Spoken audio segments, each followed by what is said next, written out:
Almost nobody in medieval England ever saw the sea. Most people died within a day's walk of where they were born. Not because they were forbidden to leave. Some were, and we will come to that. Mostly because there was nowhere to go, and no reason to go there. And then, once in a life, an ordinary person would put on their boots and walk 200 miles to look at a box. This is what that journey was actually like. How far you got in a day, what it cost, where you slept, and what could go wrong, just not the thing you are expecting. Start with why, because the reason shapes everything else. Nobody went on holiday. The idea did not exist. You traveled for one of 4 reasons, and 3 of them were work. You drove animals to market. You carried goods for a merchant. You were sent somewhere by the man who owned your labor. And the 4th reason was the only one that was yours. You went on pilgrimage. It is difficult to overstate how normal this was. There was an expectation that you would do it at least once. Canterbury took something like 200,000 pilgrims a year.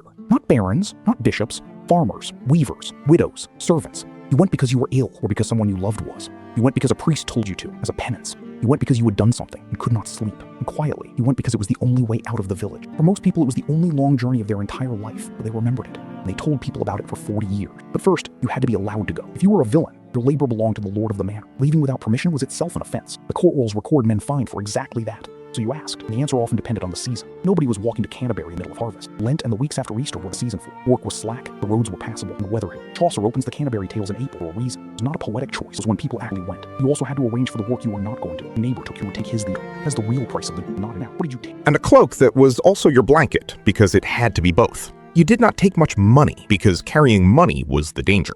You took the minimum and you begged or worked for the rest. That was not shameful. A pilgrim asking for bread was doing it properly. Feeding one was an act of charity that counted. So the poorest pilgrim was, in a strange way, the best equipped. He was carrying nothing worth stealing, and everyone owed him a meal. And then the road, which was not a road. The Romans had built roads here, and some were still there. Straight, engineered, and by now 800 years without maintenance. People used them, robbed them for stone, and plowed across them. Everything else was a right of way rather than a built thing. A road was not a surface, it was a legal permission to cross land, which is why medieval roads wander so much on old maps. If the middle became impassable, you walked around it. The road moved, the right to walk stayed. In summer, this is a pleasant walk on packed earth. In February, it is a channel of mud that will pull your boot off. Carts sank, horses broke legs, people drowned in the ruts, and that is not a joke. There are coroner's records of exactly that. Nobody owned the road, which was the whole problem. Repair fell to whoever lived beside it, if it fell to anyone. Magna Carta had to state that villages could not simply be ordered to build bridges, which tells you how often somebody tried. The crown did do one thing about the roads, and it is revealing. In 1285, the Statute of Winchester, it ordered that highways between market towns be cleared. Not surfaced, not leveled, cleared. 200 feet of undergrowth cut back on either side, so that no ditch, no bush, and no thicket could hide a man. Great oaks could stay, so long as it was clear underneath them. And here is the part that shows what they actually meant. If a lord did not clear his stretch and a robbery happened there, the lord answered for the robbery himself. If a murder was done there, he paid a fine at the king's pleasure. That is not a road repair law. It is a liability law. The crown could not make the roads good, so it made someone responsible. So how far could you actually get? On foot, good weather, on a road that had not turned to soup? 15 to 20 miles in a day is a long day. 10 or 11 hours walking with a pack and boots that were not built for it. In bad weather, that collapses to 6 or 8. A wet week could have a journey. There was nothing to be done. On a horse, 20 to 25, if it was the same horse all the way. Horse is not a machine, it's tired boring. Rich men managed 30 or 40 because they changed horses. A royal messenger with relays could do 55 or 60, and a loaded cart made about 12 miles, less in winter. So the speed of England was not the speed of a horse. It was the speed of a man walking, because that is what most people were. Village to Canterbury from the middle of England is 10 days each way, 3 weeks gone if nothing happens. Something always happens. Which raises a question people rarely ask. How did you know where you were going? There were no signposts. There were no milestones after the Romans. Almost nobody had ever seen a map. And the maps that existed were not for this. A world map showed you where Jerusalem was in relation to God. It did not show you the road to Winchester, so you asked. That is the whole answer. You asked at every village, and you followed the answer to the next one. The route existed in people's heads, distributed across the country. You navigated by church towers, which were the tallest thing anywhere, one tower to the next, all the way across England. There is one striking exception, and it is beautiful. Around 1360, somebody drew a map of Britain with the roads on it. We call it the Gough map, after the man who later owned it. It is drawn on 2 sheepskins, joined down the middle, and across it run red lines. nearly 5,000 kilometers of them, each with a Roman numeral beside it, giving the distance. No other map of Britain does that for another 300 years. Somebody knew the road network well enough to write it down. We do not know who, and we do not know what it was for. Now, the money. Because a journey was a series of small payments, not a fare. There was nothing to buy a ticket for. You paid to cross things. The crown could not maintain a bridge, so it sold the right to charge for one. A grant of pontage let you collect a toll from everyone who crossed for a fixed number of years, and then it lapsed. The same trick for roads was called pawage.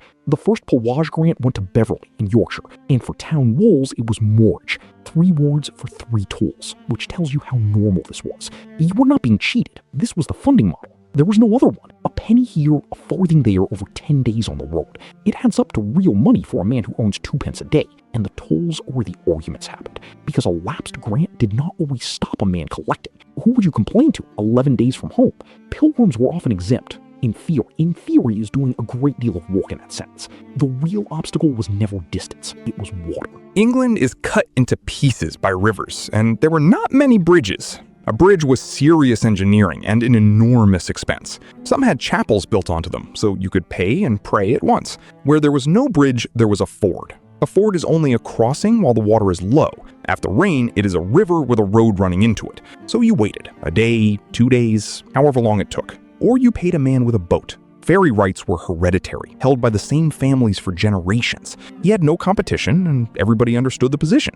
Drowning at a crossing is among the commonest accidental deaths recorded. Not bandits, not wolves, water. The danger of medieval travel was mostly boring and mostly physics. And where the water was calm, it was the best road there was. A barge moved more grain in a day than 40 carts, which is why the important towns sit on rivers and not on roads. The road network was the second best network, and everyone knew it. Evening, 10 hours of walking. Where do you sleep? This is the question that reveals the whole system, because the answer depends entirely on what you arrived on. The monastery is what you aim for. It has to take you in. Hospitality was a religious duty, not a favor and not a business, but it did not treat everyone the same, and it did not pretend to. If you arrived on a horse, you went to the great guest house. At a large abbey, that could be a hall 130 feet long, 40 beds for men, a separate lodging for women of rank, a common hall to eat in, servants, actual comfort. If you arrived on foot, you went somewhere else entirely. You went to the almonery, which is the almoner's department. His job was the sick and the poor who turned up at the gate. You slept in a shared dormitory with the itinerant poor. You were fed. You were sheltered. You were not a guest. The monastery drew a line down the middle of the word hospitality, and when too many people came, the line moved. Wealthy guests stayed welcome, the poor were turned away. Some houses built a separate hospice for them, outside the walls, outside the gate, which is the whole story in 3 words. And into that gap walked a new kind of business. The inn, which is a 12th and 13th century invention. Not a tavern. A tavern sells you drink and sends you home. An inn sells you a bed, because you have no home to be sent to. It is the first business built entirely on the fact of travel, and it appears exactly when pilgrimage becomes a mass activity. The bed was shared. That was not unusual and nobody minded. 2, 3, 4 strangers in a bed was ordinary. You paid for a space in it, not for the room. Innkeepers had a reputation, and the reputation was bad. Watering the ale, short measures, working with thieves, sermons warned about them, so did the courts. Some of that is snobbery about a new trade making money, and some of it is that a man asleep in a strange bed is easy to rob. Both were true at once, which is usually how it goes. You slept with your purse under you and your staff against the wall. You also had to eat, and this is where journeys actually went wrong. Bread and cheese keep for days and need no cooking, so that is what you carried, and you bought more as you went. Bread was price controlled by statute, so it cost much the same everywhere, which meant a traveler could not be gouged on the one thing he had to have. That is a small piece of law doing a great deal of quiet work. Drink was the harder problem. You did not drink from rivers if you had any choice at all, not because anyone understood why, but because everyone had watched what happened. You drank weak ale, which had been boiled in the making. Nobody knew that was why it was safe. They knew that it was. Ale does not keep, so you bought it village by village. A stake or a bush over a door meant ale was ready inside. That was the sign. There was no word written anywhere. Most people could not have read it if there had been. Before the danger, one more group, because they changed the picture. Most people traveled once. A few traveled constantly, and England depended on them completely. Carriers who moved goods between the same 2 towns for 30 years. They knew every rut and every ford, and they told other people. That is where the knowledge of the road actually lived. Not in a map, in the heads of men who did the same run repeatedly. Chapmen and peddlers carrying small goods to villages with no shops, needles, thread, ribbon, knives, cheap badges. News. The news was free, and it was the reason you let them in. Messengers, who were the fastest thing in the country. Friars, who by their rule owned nothing and walked between towns preaching. Musicians and players, who moved between fairs because that is where the money was. And royal officials, who moved because the king would. A medieval king had no capital. He traveled, and the government went with him. Beds, documents, plate, cooks, clerks, the entire apparatus.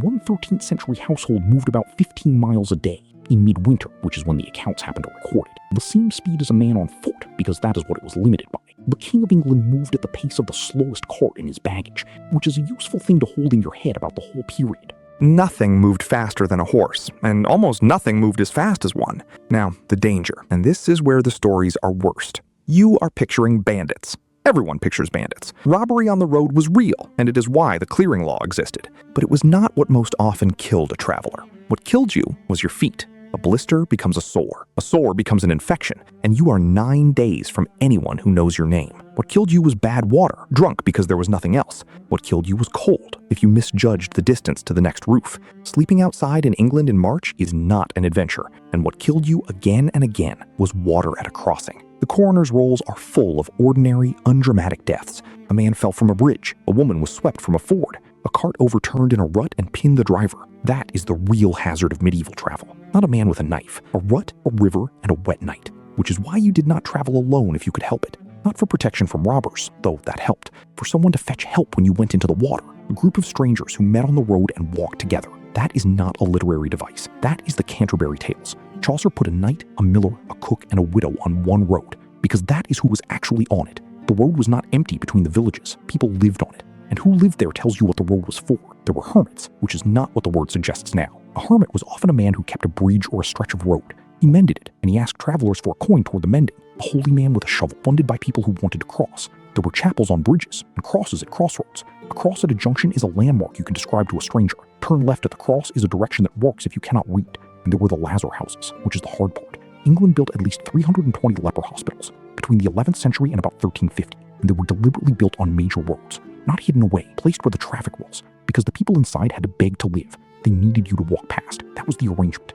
Outside a town, at a crossroads, on the pilgrim route to Canterbury, close enough to be seen, far enough not to be among you. So the road you are walking is lined with people who cannot leave it. You are passing through the only world they have. And then, on the 10th day, a wall. A walled town is the first thing you have seen bigger than a church. You have never seen so many buildings in one place, or so many people who did not know who you were. The gate closed at dusk and opened at dawn. Every day. Arrive late, and you slept against the outside of the wall. Which people did, in numbers, every night of the year. There was a toll at the gate for goods and questions for strangers. A pilgrim was the easiest kind of stranger to be.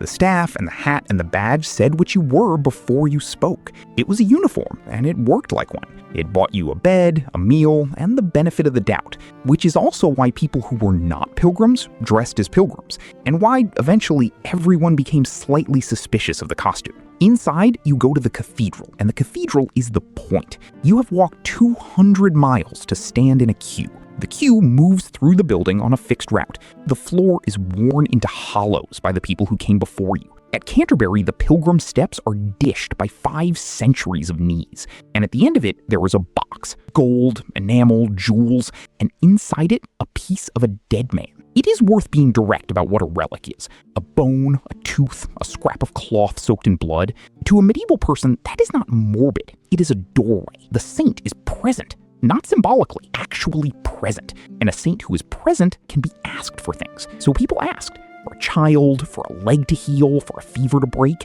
They left models of the part of the body they wanted mended. Wax legs, wax hands, wax eyes, heaped around a shrine. You touched the stone if you were allowed to get that close, and you gave money, which is how the cathedral was paid for. 200,000 people a year, each leaving something. That is not a side effect of pilgrimage. That is the economy of it. And on the way out, you want a badge. This is my favorite fact in the whole subject. Pilgrim badges were cast in lead and tin, which melt at low heat, poured into stone or clay molds dozens at a time. They cost almost nothing to make, which was the entire point. The biggest shrines sold more than 100,000 a year. These are the first mass-produced souvenirs in the world. Not the first souvenirs, the first mass-produced ones. Cheap, identical, made in quantity, sold to travelers at a destination. Every airport gift shop is doing what Canterbury was doing in 1200. You sewed it to your hat or your bag, and that badge did work on the way home. It said where you had been and what you had done. It marked you as under protection, in a rough sort of way, and it was proof for the priest who sent you that you actually went. A penance you can verify is a penance worth setting. So the badge is a receipt, a cheap tin receipt for a religious act. Thousands of them come out of the mud of the Thames every year, dropped or thrown in by people coming home. Almost none of these people left a word behind. We know what the roads were like from accounts, court rolls, and coroners, which is to say from what broke and what cost money. There is one enormous exception, and she is worth ending on. Marjorie Kemp was born about 1373 in Norfolk. A townswoman, a brewer, briefly, and not a good one.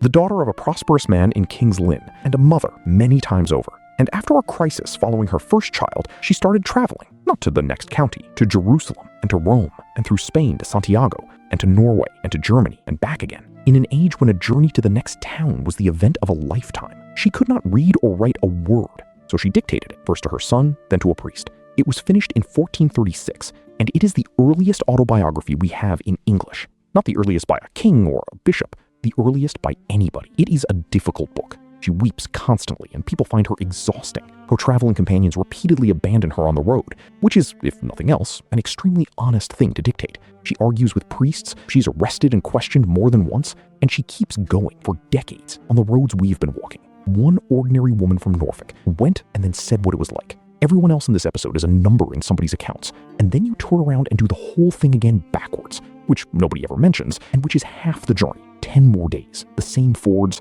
the same tolls, worse boots, and no destination pulling you forward anymore. The way out is a purpose, the way back is just walking, but you arrive, and you are the only person in the village who has seen it, seen a cathedral, seen a town, seen 400 strangers in one street. You are, for the rest of your life, the man who went to Canterbury. That is worth more than it sounds in a place where nobody goes anywhere. The badge stays on the hat, the story gets told for 40 years, and the details get better every time, which is also human. So, how far could a medieval peasant travel? 15 miles in a day if it was dry, 6 if it was not. As far as he could ask his way, one village at a time. As far as the fords would let him across. As far as his boots and his feet would hold out. And once in his life, if he asked permission and the harvest was in. About 200 miles to look at a box with a bone in it, which he would talk about until he died.